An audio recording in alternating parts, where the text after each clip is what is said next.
ವಿಜೇಂದ್ರ ಹೇಳುದು. ಒಕ್ಕಲಿಗ ಸಚಿವರ ನೇತೃತ್ವ ವಹಿಸಿದ್ದ ಡಿಕೆ ಶಿವಕುಮಾರ್, ಲಿಂಗಾಯತ ಸಚಿವರ ನೇತೃತ್ವ ವಹಿಸಿದ್ದ ಶಾಮನೂರು ಶಿವಶಂಕರಪ್ಪ, ಜೊತೆಗೆ ಖಂಡ್ರೆ. ಶಾಮನೂರು ಶಿವಶಂಕರಪ್ಪರವರ ಪುತ್ರ ಎಸ್ ಮಲ್ಲಿಕಾರ್ಜುನ್, ಜೊತೆಗೆ ಈ ಹೊತ್ತಲ್ಲಿ ಸಿಎಂ ಪರ ನಿಂತಿದ್ದು ಇಬ್ಬರು ಸಚಿವರು ಮಾತ್ರ, ಎಂಬಿ ಪಾಟೀಲ್ ಜೊತೆಗೆ ಸಂತೋಷ್ ಲಾಡ್. ಅವರನ್ನ ಹೊರತುಪಡಿಸಿದ್ರೆ ಇನ್ಯಾರು ಇರಲಿಲ್ವಾ? ಇಬ್ಬರು ಮಾತ್ರ ಸಿಎಂ ಪರ ಬ್ಯಾಟ್ ಬೀಸಿದ್ದಾರೆ. ಅದರ ಅರ್ಥ ಏನು? ಸಿಎಂ ಪರ ಬ್ಯಾಟಿಂಗಿಗೆ ಮುಂದಾಗಿದ್ದ ಲಾಡ್ಗೆ ಎಸ್ ಮಲ್ಲಿಕಾರ್ಜುನ್ ತೀವ್ರ ತರಾಟೆಗೆ ತೆಗೆದುಕೊಂಡ್ರು. ತಪ್ಪಾಗಿದ್ರೆ ಹೊಸದಾಗಿ ಸಮೀಕ್ಷೆ ಮಾಡೋಣ ಎಂದ ಲಾಡು. ಅಲ್ಲೂ ಕೂಡ ನೋಡಿ, ನೀನ್ ಯಾವನೋ ಹೇಳೋಕೆ ಎಂದ ಎಸ್ ಮಲ್ಲಿಕಾರ್ಜುನ್.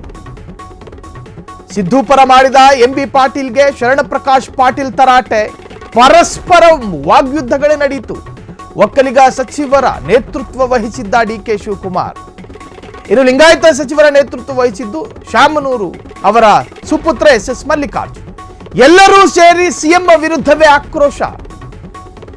ಮನೆ ಯಜಮಾನ ಸಂಧಾನಕ್ಕಂತ ಕೂತಿರುವಾಗ ಮನೆ ಸದಸ್ಯರುಗಳೇ ಮನೆಯ ಯಜಮಾನನ ವಿರುದ್ಧ ತಿರುಗಿ ಬಿದ್ರೆ ಹೆಂಗಾಗುತ್ತೋ ಅದೇ ವಾತಾವರಣ ಸೃಷ್ಟಿಯಾಗಿತ್ತು.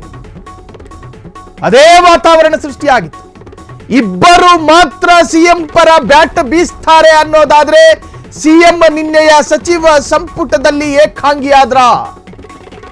ಸಿಎಂ ಪರ ಮಾತನಾಡೋದಕ್ಕೆ ಎಂಬಿ ಪಾಟೀಲ್ ಮತ್ತು ಸಂತೋಷ್ ಲಾಡ್ ಹೊರತುಪಡಿಸಿದ್ರೆ ಇನ್ನುಳಿದ ಯಾವೊಬ್ಬ ಸಚಿವರು ಕೂಡ ಮಾತನಾಡಲಿಲ್ಲ.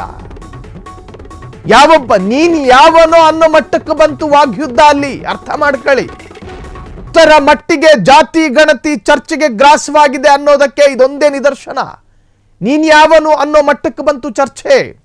ಎಸ್ ಮಲ್ಲಿಕಾರ್ಜುನ್ ಆ ಬಗ್ಗೆ ಚರ್ಚಿಸುವಂತಹ ಸಂದರ್ಭದಲ್ಲಿ ಸಂತೋಷ್ ಲಾಡ್ ಜಾತಿ ಗಣತಿಯನ್ನ ಸಮರ್ಥನೆ ಮಾಡಿಕೊಳ್ಳುವಂತಹ ಹೊತ್ತಲ್ಲಿ ಎಸ್ ಮಲ್ಲಿಕಾರ್ಜುನ್ ಮತ್ತು ಸಂತೋಷ್ ಲಾಡ್ ಪರಸ್ಪರ ಅಲ್ಲಿ ಒಂದು ರೀತಿಯ ಆಕ್ರೋಶಗಳು ಪರಸ್ಪರ ಹೊರ ಹಾಕಿದ್ರು. ಅವರವರ ಅಭಿಪ್ರಾಯಗಳನ್ನು ಹೊರ ಹಾಕುವಂಥ ಸಂದರ್ಭದಲ್ಲಿ ಏಕವಚನದಲ್ಲೂ ಕೂಡ ಆ ವಾಗ್ಯುದ್ಧ ತಿರುಗ್ತು. ಒಟ್ಟಾರೆ ಒಲಿಂಬ್ರಾ ಯುದ್ಧ 2025 ಸಿದ್ದರಾಮಯ್ಯ ಏಕಾಂಗಿ, ಸಿಎಂ ಕುರ್ಚಿಗೆ ಕಂಟಕ ತರುತ್ತಾ ಮೇಲ್ಜಾತಿ ಒಗ್ಗಟ್ಟು, ಪರಿಶಿಷ್ಟ ಜಾತಿ, ಪರಿಶಿಷ್ಟ ಪಂಗಡ, ಅಲ್ಪಸಂಖ್ಯಾತ, ಕುರುಬ ಸಮುದಾಯ, ಈ ಮೂರನ್ನು ಹೊರತುಪಡಿಸಿ ಇನ್ನುಳಿದ ಸಮುದಾಯ ಕಾಂಗ್ರೆಸ್ಸಿಗೆ ಬೇಡವಾ?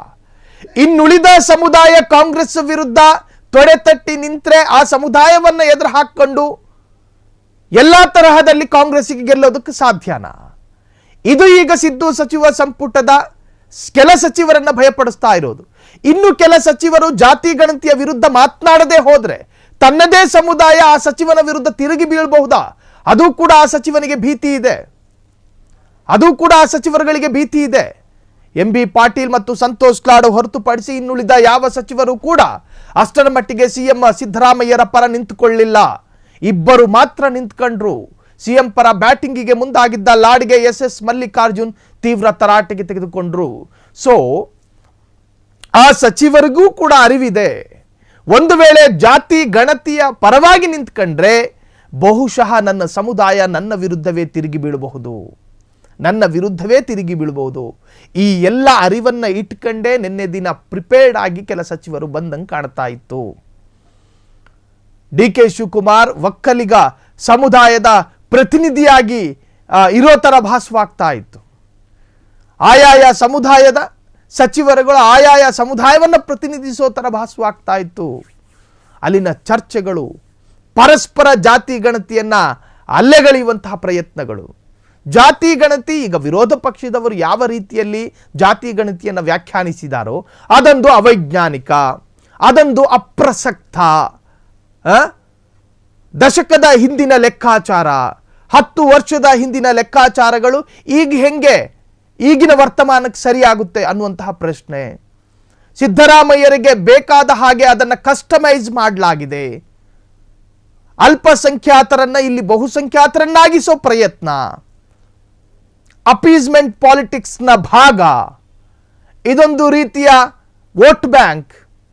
ಇದೇ ತರಹ ತನ್ನದೇ ಪಕ್ಷದವರು ಬೇರೆ ಅರ್ಥದಲ್ಲಿ ವ್ಯಾಖ್ಯಾನಿಸಿದ್ರು ಇದನ್ನ. ಇದು ಬೇಡ, ಹಿಂಗೆ ಬೇಡ, ಪ್ರಬಲ ಸಮುದಾಯವನ್ನು ಎದುರು ಹಾಕೊಳ್ಳೋದು ಬೇಡ, ಈ ಹಿಂದೆಯೂ ಕೂಡ ಹಂಗೆ ಆಗಿ ಬೇರೆಯೇ ರೂಪವನ್ನು ಪಡೆದುಕೊಳ್ತು. ಹಾಗಾಗಿ ಮುಂದೆ ಸ್ಥಳೀಯ ಚುನಾವಣೆಗಳಿದ್ದಾವೆ. ಹಾಗಾಗಿ ಪ್ರಬಲ ಸಮುದಾಯವನ್ನ ಎದುರು ಹಾಕಿಕೊಂಡು ಜಾತಿ ಗಣತಿಯನ್ನ ಅಧಿಕೃತವಾಗಿ ಘೋಷಣೆ ಮಾಡೋದು ಬೇಡ.